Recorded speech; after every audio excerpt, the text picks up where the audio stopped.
다 같이 묵상 기도하심으로 수요 예배를 시작하겠습니다. 주님 도와주시옵소서. 성령을 도와주시옵소서. 성령을 도와주시옵소서. 주님.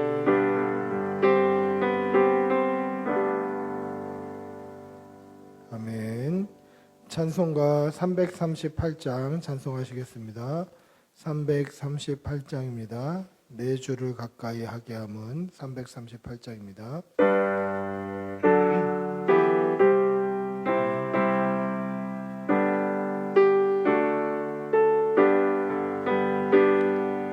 내 주를 가까이 하게 함은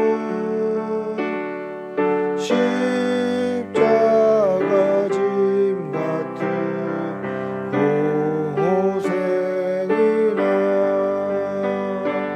내 일생 소원이 늘 찬송하면서 주께 더 나아가기 원합니다. 내 고생하는 것 옛 야곱이 돌베개 메고자 갔습니다. 꿈에도 소원이 늘 찬송하면서 주께 더 나아가기 원합니다. 내 성에 가는 길 험하여도 생명길 대나니 은혜로다. 천사 날 부르니 늘 찬송하면서 주께 더 나아가기 원합니다.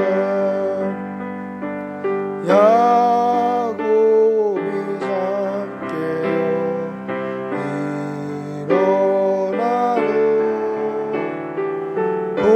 돌다는 싸움도 본받아서 숨질 때 되도록 늘 찬송하면서 주께 더 나아가기 원합니다.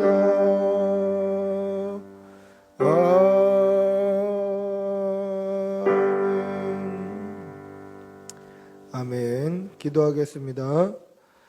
사랑의 아버지 하나님, 우리에게 생명 주시어서 이렇게 3일째 되는 밤에 주의 전에 나와 예배할 수 있게 해주시는 애 감사합니다. 하나님께서 주신 이 생명 가지고 아버지의 뜻대로 아름답게 살아내는 귀한 성도들이 될 수 있도록 도와주시옵소서. 하나님의 영광을 위해 살고 하나님께 영광 돌리는 삶을 살아낼 수 있도록 은혜를 덧입혀 주시옵소서. 하나님, 이제 추운 겨울에 오늘 눈이 오고 또 추운 일기 가운데 사랑하는 교우들이 또 감기에 걸리는 가정도 있고 또 열이 나는 가정들도 있습니다. 아버지 함께하여 주시어서 이 추운 일기 가운데 건강 지켜주시고 회복시켜 주시고 깨끗하게 치료하여 주시옵소서. 치료의 광선을 비추어 주시어서 몸이 아픈 환우들, 또 우리 어린 자녀들 건강 지켜주시고 늘 눈동자와 같이 지켜주시어서 영과 육의 강건함으로 회복시켜 주시고 새 힘을 허락하여 주시옵소서. 오늘도 믿음으로 주 앞에 나옵니다. 하나님께서 친히 말씀하시는 예배가 되게 하여 주시고 말씀을 통하여서 우리 마음 가운데 하나님의 그 생명의 말씀이 깊이 새겨지는 귀한 시간이 되게 도와주시옵소서. 주일 예배 이후에 한 주간 믿음으로 살겠다고 다짐하였지만 이 3일째 되는 날 돌아보면 우리 고작 3일밖에 되지 않은 이 날에도 우리의 뒤 돌아온 삶은 허물뿐이고 죄뿐임을 고백합니다. 우리의 죄를 용서하여 주시고 깨끗이 씻어 주시고 하나님 예수 그리스도의 보혈로 우리를 맑게 씻겨 주시어서 예수님 십자가 붙들고 우리의 남은 삶을 믿음으로 살아갈 수 있도록 은혜를 덧입혀 주시옵소서. 오늘 하루도 하나님께서 함께하여 주실 줄 믿사오며 우리 주 예수님의 이름으로 기도합니다. 아멘. 주님 도와주시옵소서. 성령 도와주시옵소서. 주님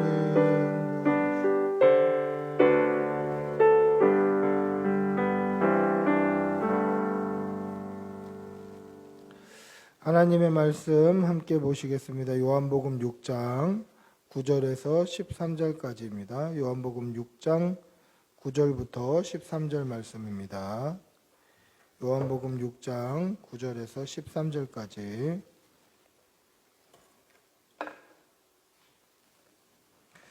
요한복음 6장 9절에서 13절까지 말씀입니다. 요한복음 6장 9절부터 13절 우리 천천히 한 목소리로 함께 읽겠습니다. 요한복음 6장 9절부터 13절입니다. 같이 읽습니다. 여기 한 아이가 있어 보리떡 5개와 물고기 2마리를 가지고 있나이다. 그러나 그것이 이 많은 사람에게 얼마나 되겠사옵나이까. 예수께서 이르시되 이 사람들로 앉게 하라 하시니 그곳에 잔디가 많은지라. 사람들이 앉으니 수가 5,000명쯤 되더라. 예수께서 떡을 가져 축사하신 후에 앉아 있는 자들에게 나눠주시고 물고기도 그렇게 그들의 원대로 주시니라. 그들이 배부른 후에 예수께서 제자들에게 이르시되 남은 조각을 거두고 버리는 것이 없게 하라 하시므로 이에 거두니 보리떡 5개로 먹고 남은 조각이 12바구니에 찼더라. 아멘. 할렐루야. 오늘 우리가 읽은 이 본문을 보시면 이 본문은 우리가 아주 잘 아는 본문입니다. 왜 잘 압니까? 많이 들었기 때문에 잘 아는 본문이죠. 이 본문을 가지고 설교도 많이 듣고 성경 공부도 많이 하고 이 본문으로 나눔도 많이 했던 그런 본문입니다. 그런데 이렇게 많이 듣고 많이 알고 이런 성경 본문을 가지고 설교할 때에는 반드시 주의해야 될 점이 있습니다. 그건 뭐냐면 너무 많이 들었고 또 많이 설교했던 내용이기 때문에 이 본문으로 설교할 때에는 뭔가 안 들어본 이야기를 해야 되겠다 하는 유혹이 반드시 있습니다. 그런데 그런 자주 듣고 많이 듣고 잘 아는 성경 본문을 가지고 나눔을 하고 공부를 한다 할지라도 하나님의 말씀, 하나님의 본래의 뜻, 하나님의 의도대로 성경을 해석하는 것이 중요하다라는 것이죠.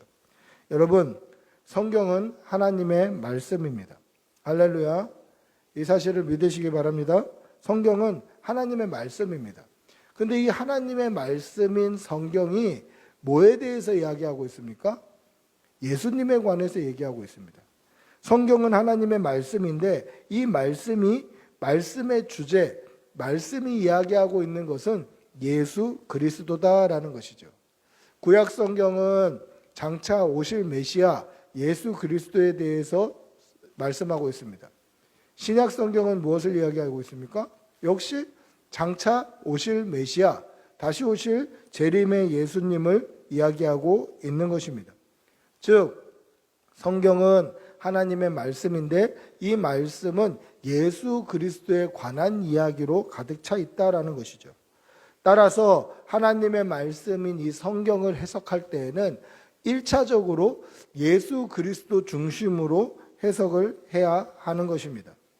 여러분, 우리가 오해하지 말아야 될 것이 있습니다. 뭐가를 오해하지 말아야 되냐면, 그러면 하나님의 말씀을 우리 삶 가운데 적용하지 못하는 거 아닙니까? 예수님이 주제고 예수님에 관해서만 이야기한다면 우리의 삶 가운데 하나님의 말씀을 적용하면 안 되는 거 아닌가 하는 오해가 생기게 됩니다. 근데 그렇지 않죠. 여러분, 우리는 하나님의 말씀으로 사는 사람들입니다. 말씀이 우리의 삶 가운데 적용되어야 됩니다. 따라서 우리는 말씀에 순종하며 말씀을 의지하여 말씀을 따라 살아야 하는 것이 맞습니다. 그런데 중요한 게 무엇입니까? 선행되어야 될 것이 무엇이죠? 그것은 예수 그리스도 중심으로 해석된 성경, 하나님의 말씀, 하나님의 뜻, 하나님의 의도대로 바르게 해석이 된 것을 가지고 우리의 삶에 적용해야 되는 것입니다. 하나님의 말씀 읽어놓고 그냥 내가 듣기 좋다고, 내가 보기에 좋다고, 그냥 내 중심대로, 내 마음대로 하나님의 그 말씀을 내가 원하는 방향대로, 내가 그냥 뭐 잘 먹고 잘 산다, 뭐 듣기 좋다, 뭐 이런 대로 내 마음대로 해석해서는 안 된다라는 것이죠. 따라서 하나님의 말씀은 1차적으로 예수님 중심으로 하나님의 뜻대로, 하나님의 의도대로, 하나님의 원하시는 방향대로 바르게 해석이 된 후에 하나님이 원하시는 방향, 하나님이 원하시는 의도대로 우리의 삶 가운데 적용되어야 하는 것입니다. 그냥 읽어보고 내가 듣기에 좋으니까, 내가 생각하기에 좋으니까, 내가 뭐 이렇게 느끼니까 내 마음대로 해석하는 것은 잘못된 성경 해석이다라는 것입니다. 따라서 하나님의 말씀을 배우고 전달할 때에는 예수 그리스도 중심으로 말씀을 전해야 됩니다. 성경에는 많은 인물들이 나옵니다. 그 많은 인물들 역시 그 인물의 중심이 아니라 하나님의 뜻의 중심, 하나님의 말씀, 하나님의 의도, 하나님이 원하시는 바에 우리는 중점을 두어야 하는 것입니다. 성경은 교훈집이 아니죠.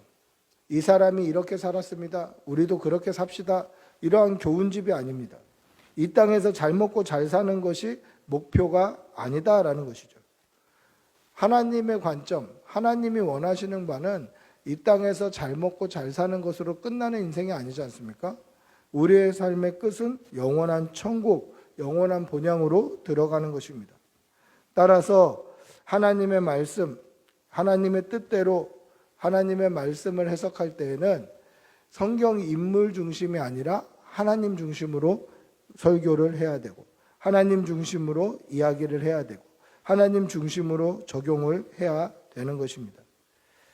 여러분, 만약에 성경 인물 중심으로 교훈적인 설교만 한다, 그러면 성경이 아니라도 좋은 설교들은 할 수 있어요. 그냥 누구처럼 이렇게 삽시다, 누구처럼 이렇게 훌륭하게 삽시다, 누구처럼 성실하게 삽시다, 뭐 이런 거는 성경 인물이 아니라도 뭐 이순신 장군처럼 용감하게 삽시다, 유관순 열사처럼 뭐 불의에 타협하지 맙시다, 이런 것이 설교가 가능하더라는 거죠. 심지어 저는 BTS를 가지고 3대지 설교하는 거를 실제로 들은 적이 있습니다. 그 예배에 참석해서 실제 설교자가 그런 설교를 하는 것을 들었습니다. 제가 다 기억은 안 나지만 뭐 BTS가 3대지였어요. 첫째, 아미는 어쩌고 저쩌고, 둘째, 방탄은 어쩌고 저쩌고, 뭐 이걸로 설교가 가능하더라고요. 근데 이 땅에서 잘 먹고 잘 사는 사람 중심으로, 교훈 중심으로 이렇게 하면 잘 산다더라, 이렇게 하면 뭐 성공한다더라, 이렇게 하는 것이 하나님의 관심일까요? 그렇지 않습니다. 하나님의 관심은 이 땅에서만 잘 먹고 잘 사는 것에 초점이 맞춰져 있는 것이 아니라 저와 여러분과 영원한 천국, 영생을 얻는 그 영원한 낙원으로 우리가 들어가는 것이 하나님의 관심임을 믿으시기 바랍니다. 따라서 말씀은 예수 그리스도에 대한 기록이고, 이 예수 그리스도에 대한 기록인 하나님의 말씀은 예수 그리스도 중심으로 해석되어야 한다라는 것입니다. 나를 중심에 두고 해석하는 것이 아니라, 나를 중심에 두고 적용하는 것이 아니라 예수님을 중심에 모시고, 예수님을 말씀 중심에 딱 모시고 예수님 중심으로 해석되어야 한다라는 것입니다. 오늘 저와 여러분이 읽은 이 본문도 그 중심은 예수 그리스도입니다. 따라서 오늘 이 본문도 예수 그리스도 중심으로 하나님의 말씀을 해석되어야 하는 것입니다. 그런데 종종 오늘 이 본문을 예수님 중심이 아니라 도시락을 바친 소년의 중심으로 설교하는 사람들을 보기도 합니다. 또 그렇게 적용하는 사례를 접하기도 합니다. 그런 적용을 듣기도 합니다. 그런 성경 공부를 듣기도 하는 거죠. 오늘 이 본문이 예수님 중심이 아니라 도시락을 바친 소년의 중심으로 이야기되는 가장 큰 이유가 무엇입니까? 왜 예수님 중심으로 오늘 이 본문을 설교하지 아니하고 또 공부하지 않고 선포하지 않고 예수님께 또는 사람들 앞에 이 자신이 헌신한 도시락을 바친 이 소년의 중심으로 성경에 해석되어지는 겁니까? 그것은 이 소년의 헌신, 소년의 그 노력, 이것을 가지고 적용하기가 굉장히 쉽고 좋기 때문에 그렇습니다. 소년처럼 헌신합시다. 소년처럼 섬깁시다. 소년처럼 자기 거를 나눕시다. 이런 무궁무진한 설교의 소스가 제공이 되는 것이죠. 그래서 사람들에게 헌신을 독려하고 뭔가 노력을 독려하고 섬김을 독려하고 그렇게 하기가 쉬운 말씀이다라는 거죠. 소위 할 말이 많은 겁니다. 그런데 정말 오늘 본문의 중심이 이 소년일까요? 여러분, 오늘 이 성경에 보시면 도시락을 바친 이 소년, 요한복음에 나와 있는 이 소년을 다른 복음서에서는 어떻게 보고 있을까? 오늘 이 오병이어 사건은 네 복음서에 모두 기록이 되어 있습니다. 마태복음, 마가복음, 누가복음, 요한복음까지 이 오병이어 사건은 다 기록하고 있습니다. 네 복음서에 다 기록이 되어 있다? 이 말은 무슨 뜻입니까? 중요한 이야기다라는 거죠. 네 복음서에 다 동일하게 기록하고 있는 사건, 이것은 굉장히 중요한 사건이다라는 뜻입니다. 그런데 이 소년에 대한 이야기는 다른 복음서에서는 어떻게 이야기하고 있을까? 다른 복음서는 소년에 대해서 어떻게 설명하고 있을까? 놀랍게도 마태복음, 마가복음, 누가복음에는 소년에 대한 언급이 전혀 나오고 있지 않다라는 것입니다. 마태복음도 마가복음도 누가복음도 동일한 사건을 기록하고 있지만 물고기를 바친 소년에 대한 이야기는 하나도 등장하지 않습니다. 물고기를 바친 소년 이야기가 유일하게 등장하는 것은 바로 요한복음밖에 없다라는 것이죠. 그러면 요한복음에는 무엇 때문에 이 소년의 이야기를 등장시키는 것입니까? 요한복음에서 이 소년의 이야기가 나오는 것은 단순히 물고기 2마리, 보리떡 5개의 출처가 어디에서 나왔냐를 설명하기 위해서만 사용되는 거예요. 이 소년의 도시락에서 물고기 2마리, 보리떡 5개가 나왔다라고 이 오병이어의 출처가 한 소년의 도시락이다라는 것으로만 기록하고 있는 거예요. 쉽게 말하면 그렇습니다. 예를 들면 어떤 드라마를 보는데 그 드라마 설정상 어떤 사람이 한 10년 정도 산에서 돛 닦는 것처럼 은둔 생활을 하는 주인공이 있다고 한번 생각해 봅시다. 산에서 한 10년 정도 은둔 생활을 하고 다른 사람들하고 다 관계를 끊고 이렇게 10년 정도 은둔 생활을 하던 사람이 산을 내려오면서 핸드폰을 딱 보는데 최신형 핸드폰을 들고 산을 내려온다. 그러면 드라마에 대한 몰입도나 신뢰감이 다 깨지겠죠. 이런 생각이 들지 않겠습니까? 아니 10년 동안 돛 닦으러 산에 올라간 사람이 어떻게 최신 핸드폰이 있어? 이런 생각이 문득 들겠죠. 그것과 비슷한 맥락으로 이 본문을 한번 보면 오늘 이 요한복음을 쓴 이 저자 요한은 독자들을 위해서 이 물고기 2마리와 보리떡 5개가 어디서 났는지 그 출처를 이야기하고 있는 것이다라는 것입니다. 갈릴리 호숫가 그 허허벌판 그 잔디밭에서 어떻게 물고기 2마리와 보리떡 5개를 얻었어? 라고 의문을 품는 독자들이 혹여나 생길까 봐 이 물고기 2마리와 보리떡 5개의 출처는 어린아이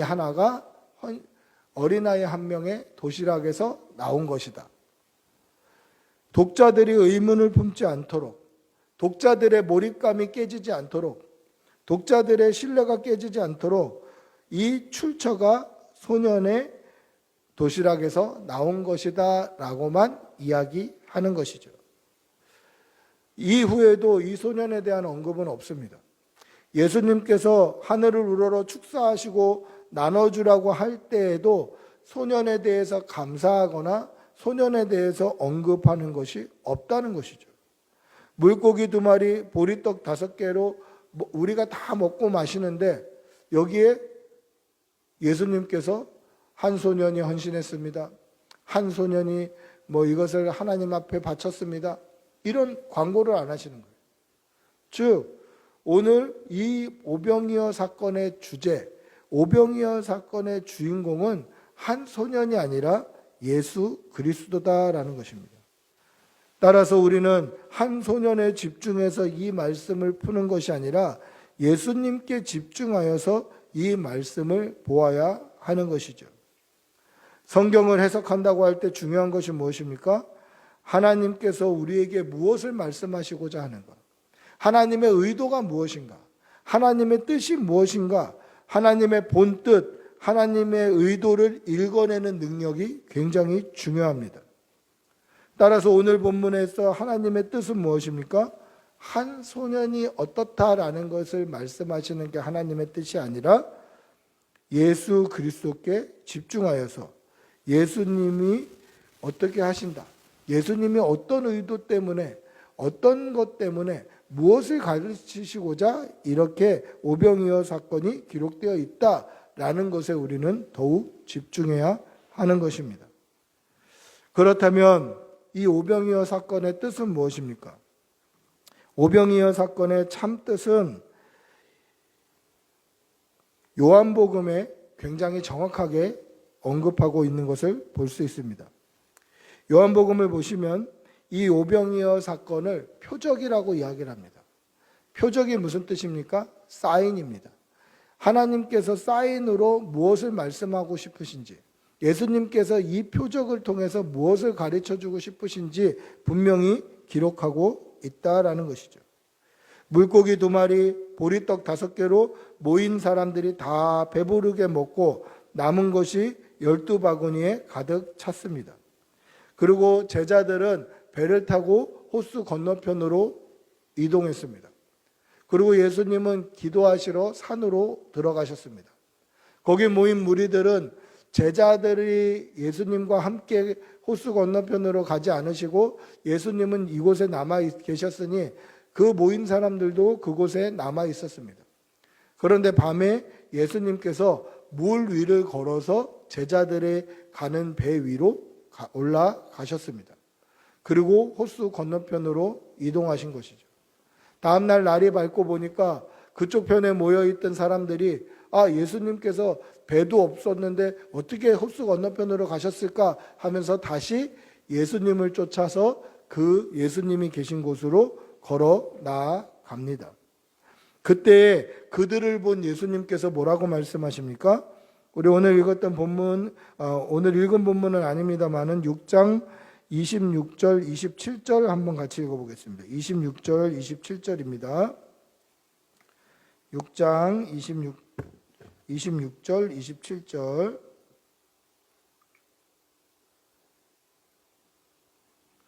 같이 읽어보겠습니다. 예수께서 대답하여 이르시되 내가 진실로 진실로 너희에게 이르노니 너희가 나를 찾는 것은 표적을 본 까닭이 아니요 떡을 먹고 배부른 까닭이로다. 썩을 양식을 위하여 일하지 말고 영생하도록 있는 양식을 위하여 하라. 이 양식은 인자가 너희에게 주리니 인자는 아버지 하나님께서 인치신 자니라. 아멘.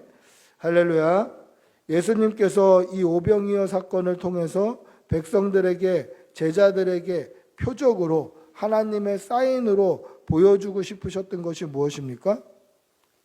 그것은 다른 의도가 있었다라는 것이죠. 표적을 본 까닭은 다른 의도가 있었다. 왜 표적을 보여주십니까? 그 표적을 보고 뭔가를 배워라, 뭔가를 알아라 라고 보여주신 건데, 표적을 본 것으로 뭔가를 깨닫는 게 아니라 떡을 먹고 배부르는 데에 더 관심이 있었다라는 거죠. 표적에 관심이 없어요. 예수님의 가르치심에 관심이 없어요. 예수님께서 보여주시고자 하시는 의도에 관심이 없어요. 그냥 떡 먹고 배부른 데에 더 관심을 갖고 있다라는 것입니다. 예수님께서 오병이어 이 표적을 보여주신 이유는 이것을 보고 뭔가를 깨달아라, 뭔가를 배워라, 뭔가를 알아라 하고 보여주신 건데, 그것을 깨닫고 배우고 아는 것에는 관심이 없고 그냥 떡 먹고 배부른 것에만 관심을 갖고 있다라는 것입니다. 그럼 예수님께서 이 표적을 통하여서 무엇을 알게 하시고자, 무엇을 설명하시고자, 무엇을 가르치시고자 이 표적을 보여주신 것일까요? 우리 35절 한번 다시 읽어볼까요? 35절입니다. 35절 같이 읽어봅니다. 예수께서 이르시되 나는 생명의 떡이니 내게 오는 자는 결코 줄이지 아니할 터이요 나를 믿는 자는 영원히 목마르지 아니하리라. 아멘. 예수님께서 오병이어 표적을 통해서 알게 하시고 싶으신 것이 무엇입니까? 이 표적을 보여주시면서 가르치시고 싶으신 것이 무엇입니까? 이 표적을 통해서 배우게 하기 위한 그것이 무엇입니까? 예수님이 생명의 떡이다라는 것을 알려주시고자 하시는 거예요.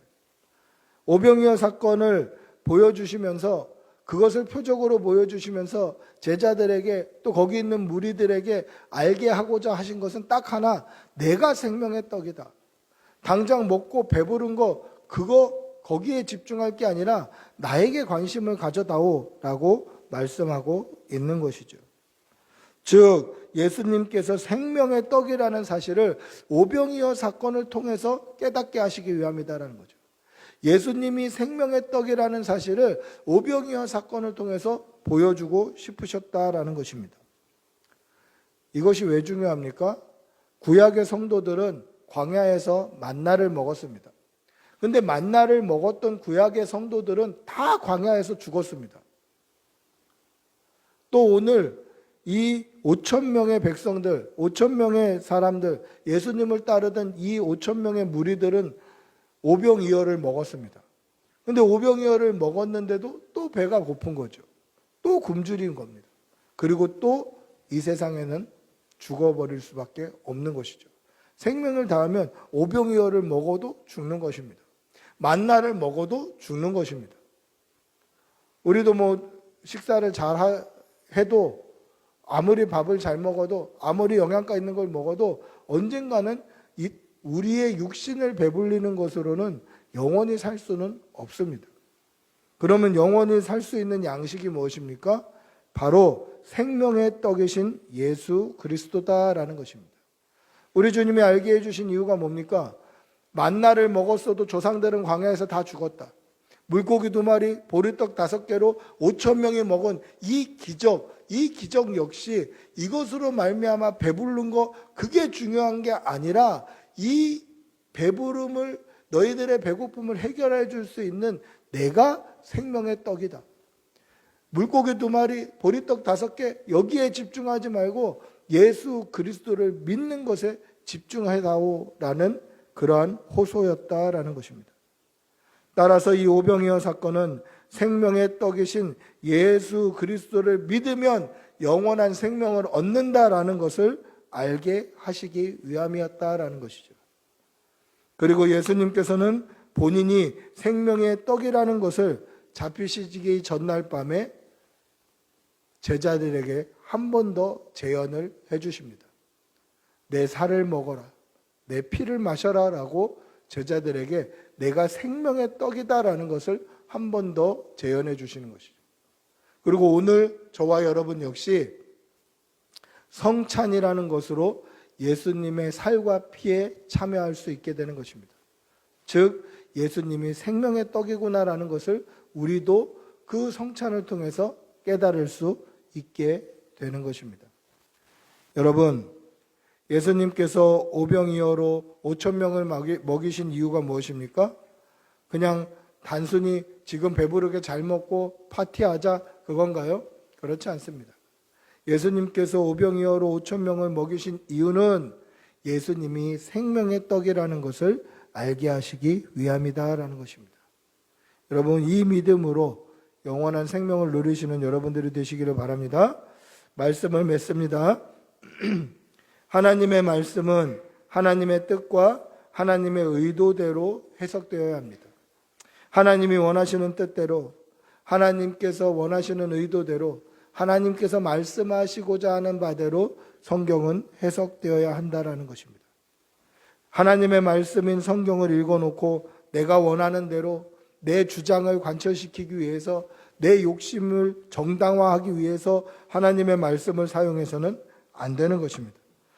그리고 하나님의 말씀은 예수 그리스도에 대한 기록입니다. 따라서 하나님의 말씀은 예수님 중심으로 해석되어야 합니다. 예수님 중심으로 해석하고 예수님 중심으로, 하나님 중심으로 말씀을 보고 하나님의 거룩하신 뜻이 저와 여러분의 삶 가운데 깊이 적용돼서 아버지의 뜻을 따라 살아가며 하나님의 말씀을 따라 순종하는 주의 백성들이 되시기를 바랍니다.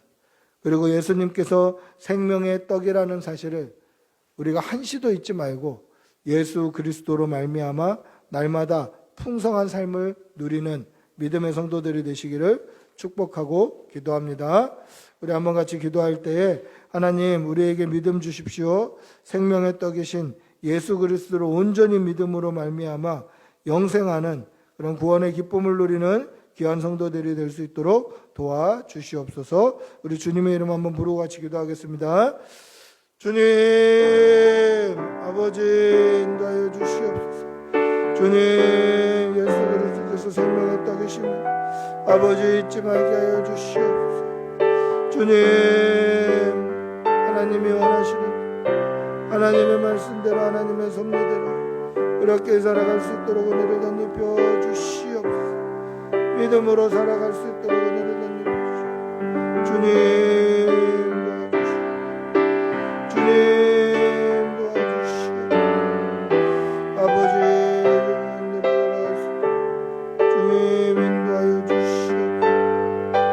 아버지 인도하여 주시옵소서.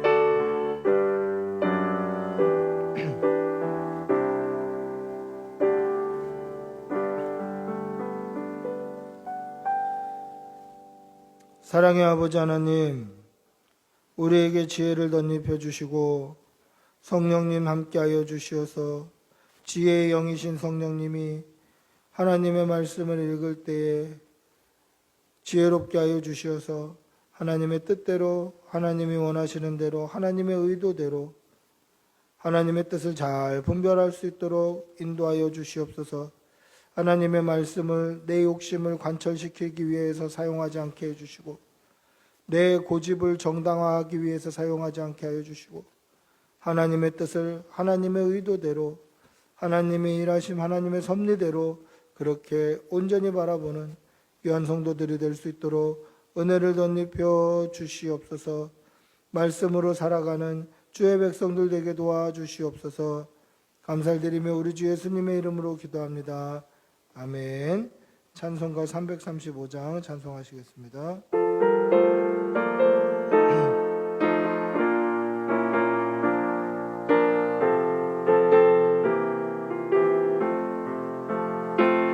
크고 놀라운 평화가 내게 있네. 이 세상에는 없는 평화. 나의 영혼과 몸 주께 드립니다. 오 놀라운 나의 구주, 오 놀라운 주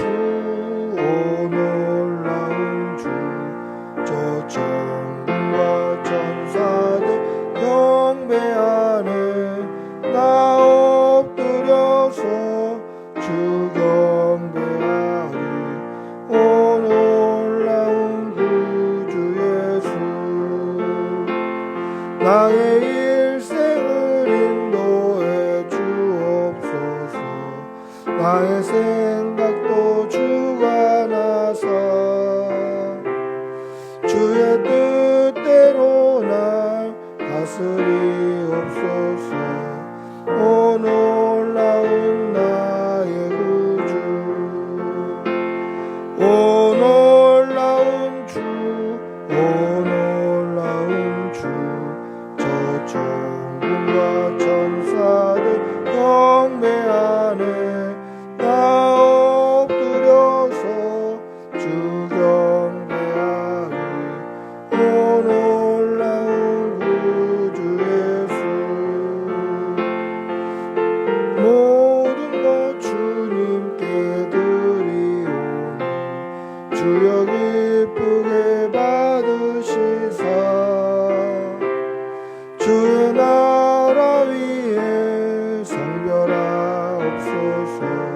오 놀라운 나의 구주,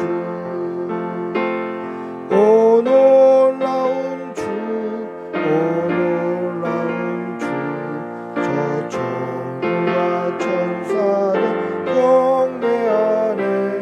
나 엎드려서 주 경배하리. 오 놀라운 구주 예수,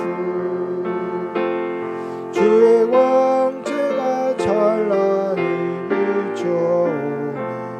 전능하신 구세주여, 세상 끝날까지 찬양 드립니다. 오 놀라운 나의 구주, 오 놀라운 주, 놀라운 주, 저 천군과 천사들 경배하네. 나 엎드려서 주 경배하리. 오 놀라운 예구주. 아멘. 주기도문으로 수요 예배를 마치겠습니다. 하늘에 계신 우리 아버지여, 이름이 거룩히 여김을 받으시오며 나라가 임하시오며 뜻이 하늘에서 이루어진 것 같이 땅에서도 이루어지이다. 오늘 우리에게 일용할 양식을 주시옵고 우리가 우리에게 죄 지은 자를 사하여 준 것 같이 우리 죄를 사하여 주시옵고 우리를 시험에 들게 하지 마시옵고 다만 악에서 구하시옵소서. 나라와 권세와 영광이 아버지께 영원히 있사옵나이다. 아멘. 주님 도와주시오. 아버지 성령 도와주시오.